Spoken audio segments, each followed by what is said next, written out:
matagal ko na rin ang plano pumunta dito. Meron akong invitasyon sa kaibigan, magkikita kami. Ginawa ko na rin ngayon kasi dito sa mga nangyari, mga pinag-uusapan, gusto ko ma-assure yung mga kasama ko dito na yung mga manong June ko na pwede magsalita, sabihin niyo yung nalalaman ninyo dahil lahat ng ating mga kababayan gusto rin malaman kung ano yung totoo.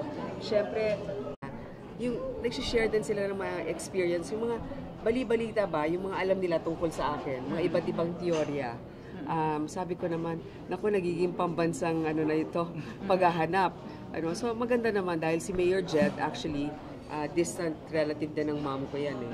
So, tinutulungan na naman din niya ako. Kaya nag-usap kami doon. Tsaka yung dati namin kasambahay na may alam, nagkukwento, yung dating kumpare ng tatay ko na nakatira dito, nagkukwento rin. So, lahat naman po ay pinag-aaralan natin para naman matukoy kung sino man yon.